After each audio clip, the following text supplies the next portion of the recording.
Merci d'être resté avec nous, ou merci de nous rejoindre maintenant, ou bienvenue pour la première fois sur Africa 24 pour cette émission l'AFC, l'Africa 24 Football Club. Nous allons parler maintenant du tirage au sort de la CAN et puis nous allons faire un focus sur deux pays qui sont qualifiés. Il s'agit de l'Ouganda et le Bénin. Nos invités, je vous rappelle qu'il y a Issa Malik Doumbia. Bonsoir, monsieur Issa Malik Doumbia, entraîneur. Il y a Samuel Vasselin, journaliste, et Sami Mochtabi, qui vous le savez, est édito, mais aussi journaliste. Les internautes maintenant.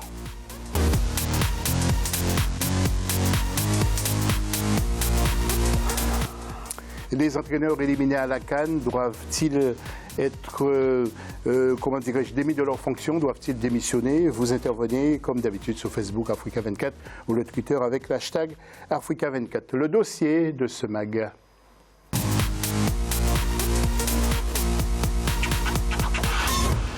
Et ça s'est passé vendredi au Caire, tirage au sort de la CAN 2019. Et le point avec Cheikh Omar Jonathan Bandaogo. Au terme du tirage au sort de la CAN 2019 ce 12 avril, l'on retient que l'Égypte, pays organisateur, part favori face à la RDC, l'Ouganda et le Zimbabwe. Dans le groupe B, le gros du boulot reviendra à la Guinée, Madagascar et le Burundi, tous vus comme les outsiders devant le Nigeria. Le Sénégal dans le groupe C est avec l'Algérie, l'un des favoris, mais peuvent tous se faire surprendre par le Kenya et la Tanzanie. Enfin, dans le groupe F, les fans de foot pronostiquent déjà sur la qualification du Ghana et du Cameroun au détriment du Bénin et de la Guinée-Bissau. Le Ghana qui revient, mais qui a une forte dose de jeunesse dans ses rangs actuellement. Donc, la Guinée-Bissau et le Bénin vont se disputer peut-être les 4 places qualificatives comme meilleur troisième en huitième de finale. Mais je pense bien que le Cameroun et le Ghana vont se qualifier dans cette poule sans grande surprise. On peut dire que le groupe de l'Égypte, même si l'Égypte part favori, mais tout reste jouable dans ce groupe. Il faut rappeler que le Zimbabwe était dans le même groupe que le Sénégal lors de la CAN 2017. Et ils ont fait un bon tournoi. À chaque compétition, l'on arrive à distinguer une poule de la mort, mais difficile après ce tirage d'en déterminer. Néanmoins, le groupe D avec le Maroc, la Côte d'Ivoire, l'Afrique du Sud et la Namibie reste une poule à suspense. Dans le même registre que le groupe E qui compte la Tunisie, le Mali, l'Angola et la Mauritanie. La Mauritanie peut créer la sensation de cette poule en se qualifiant devant l'Angola. Parce que toute l'équipe qui est en construction depuis des années, qui a disputé des CHAN, qui a une identité de jeu et qui a comme objectif non pas d'aller gagner la CAN en 2019, mais de former, de bâtir une équipe capable de se qualifier pour la Coupe du Monde 2022. Dans le groupe B, là c'est le Maroc et la Côte d'Ivoire qui sont les favoris naturels. L'Afrique du Sud va jouer les troubles faits. Il faut rappeler que pour une première fois, la Coupe d'Afrique des Nations se jouera avec 24 équipes reparties entre 6 groupes de 4. L'autre nouveauté, c'est la tenue de la compétition en été, du 21 juin au 19 juillet 2019. Pour finir, on note la présence de 3 néophytes que sont Madagascar, la Mauritanie et le Burundi. La levée, c'est sûr. Très très belle présentation de notre rédaction. Nous allons voir les tableaux et Issa, je vais m'adresser à vous tout d'abord.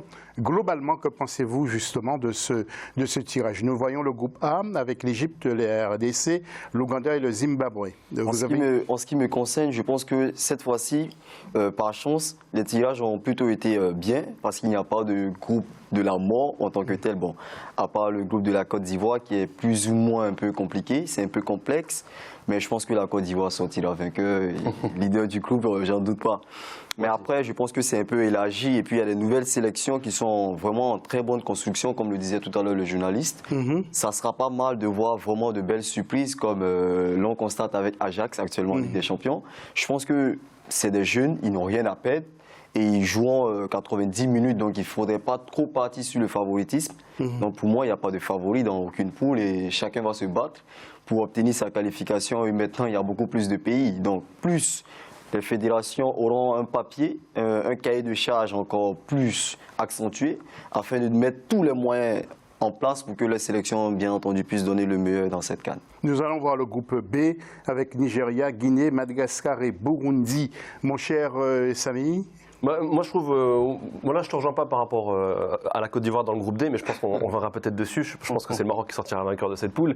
Mais bon, plus sérieusement, on verra bien. Plus sérieusement, je trouve oui, les poules sont plutôt homogènes. Maintenant, je pense que la notion de groupe de la mort est diminuée et atténuée par le fait que voilà, il y a quand même 16 participants qui vont être qualifiés pour les phases finales. Donc, ce qui fait que quoi, c'est les 2 meilleurs de chaque groupe plus les 4 meilleurs troisièmes sur 6. Donc, pour vraiment, je pense, ne pas se qualifier en 8e de finale pour cette CAN, faudrait vraiment le vouloir et c'est que vous ne méritiez pas votre place au second tour. Donc c'est pour ça que j'ai même le groupe du Maroc.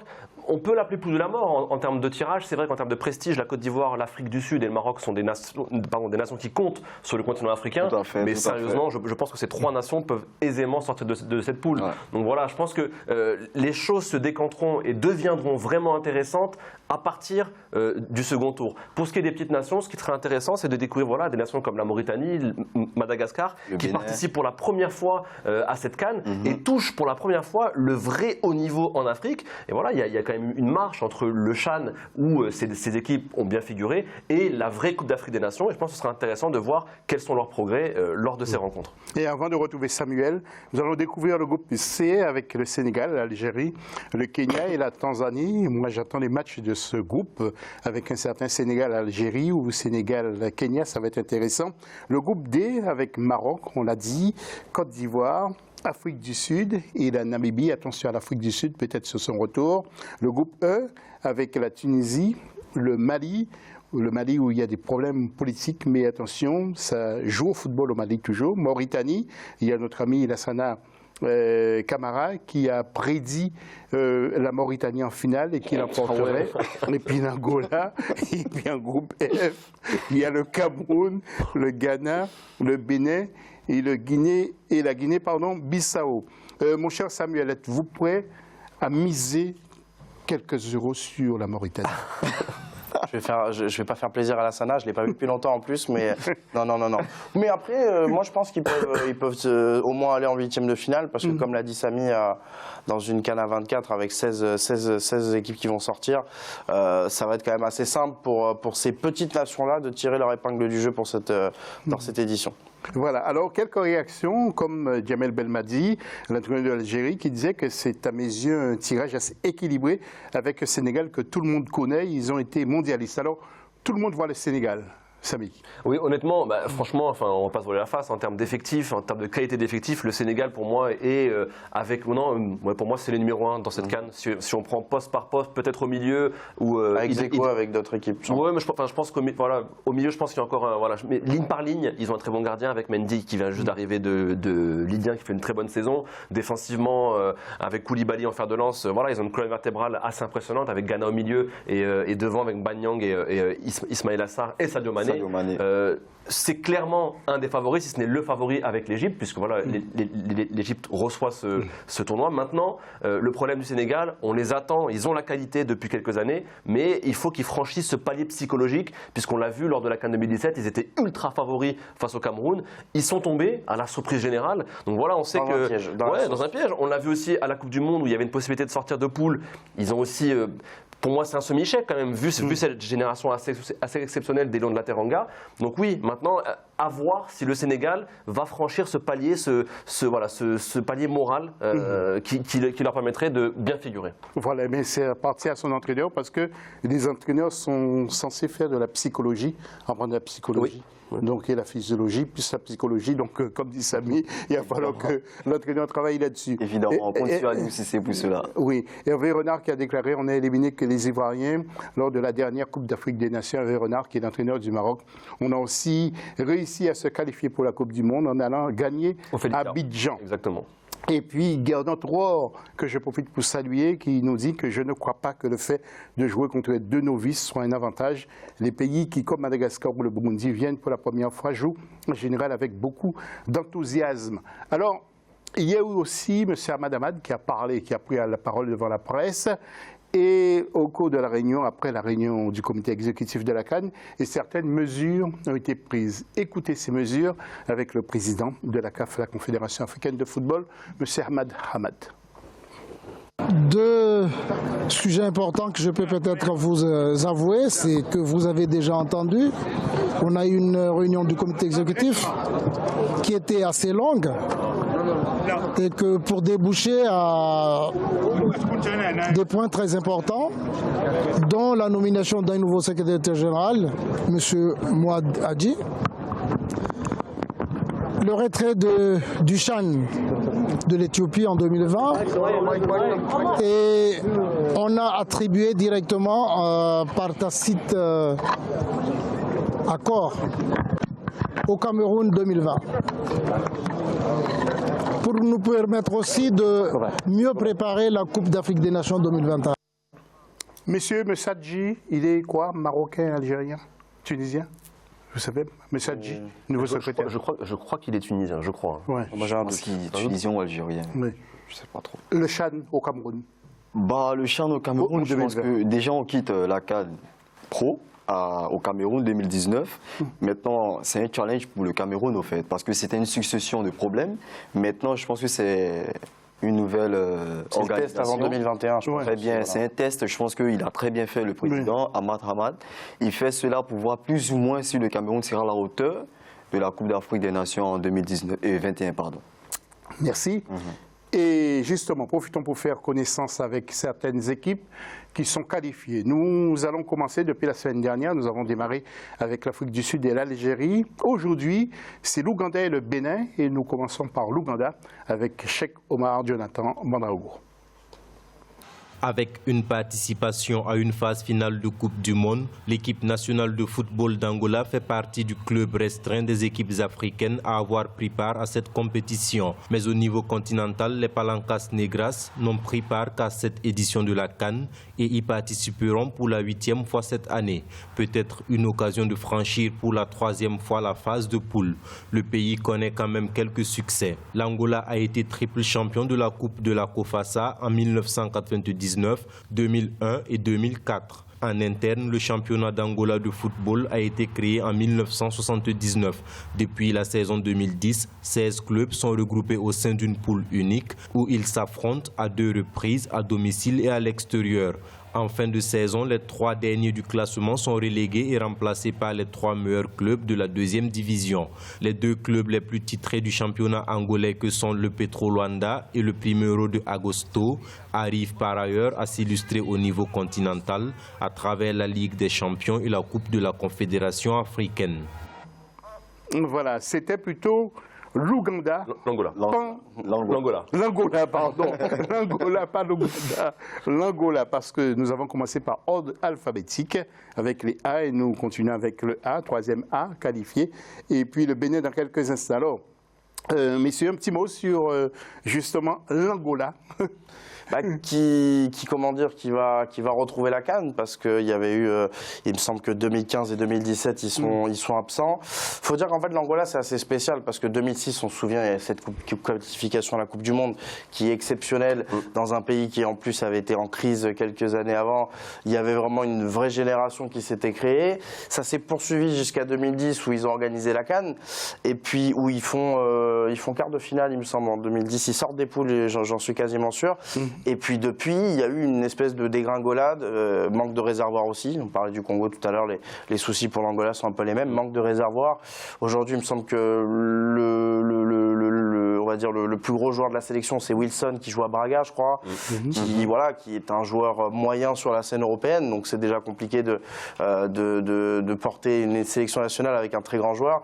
Avec un joueur qui a un peu moins de référence, c'est compliqué aussi. Donc je pense que c'est une équipe qui arrive pour essayer de tenter un coup avec une nouvelle dynamique, mais je pense qu'ils feront partie des maillons faibles de cette compétition sans leur manquer de respect. Dans quelques instants, nous allons passer au sujet du Bénin, mais tout de suite, Samy, un petit mot sur... Oui, encore une fois, je pars sous contrôle de Samuel, tu m'as l'air de bien maîtriser l'Angola, je suis entièrement d'accord avec toi, c'est très très dur de faire face à un creux générationnel. Voilà, on est à califourchon entre une génération brillante et une génération un peu moins dotée en termes de qualité. Tu l'as très bien dit, l'Angola de tradition se nourrit de binationaux évoluant généralement dans le championnat portugais. Cette fois-ci, il y a un petit peu moins de joueurs qui ont émergé ou peut-être beaucoup même de locaux, effectivement.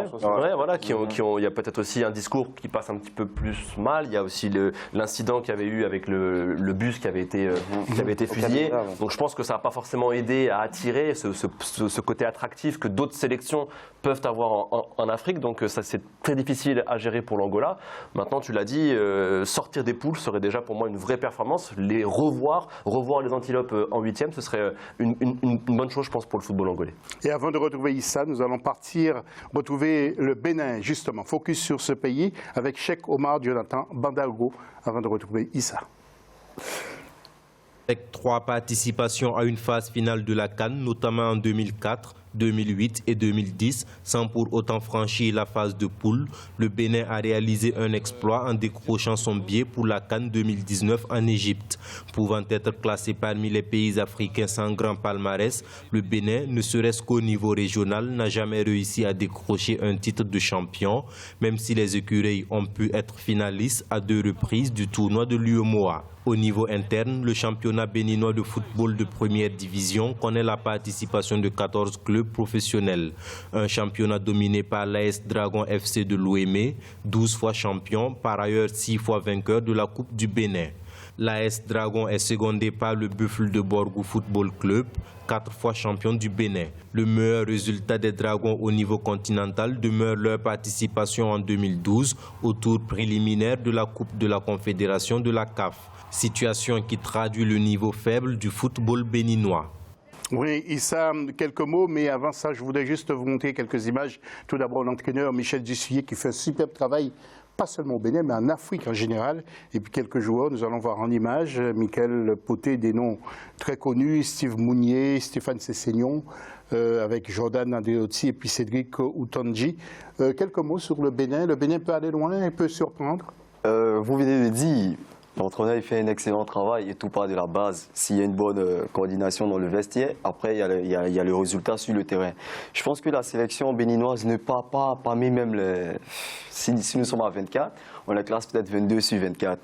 Mais c'est pas de cela qu'il s'agit. Je pense que déjà sorti de la poule, ça leur fera déjà pas... ça leur donnera encore beaucoup plus de confiance et à mettre encore plus l'accent sur le football national. Il y a 2 mois de cela, plus ou moins, où il y avait Stéphano, le président de la FIFA, qui était au Bénin, afin d'engager le projet pour le développement du football béninois. Je pense que déjà c'est un grand pas. Et si ils arrivent à sortir de la phase de poule dans cette CAN, ça sera déjà pas mal. C'est la fin de la deuxième partie, Samy. Je suis vraiment désolé. On a tellement de choses à dire, mais c'est la fin. C'est la fin, me fait-on signe de la deuxième partie. On se retrouve tout à l'heure après la pause. Je me suis...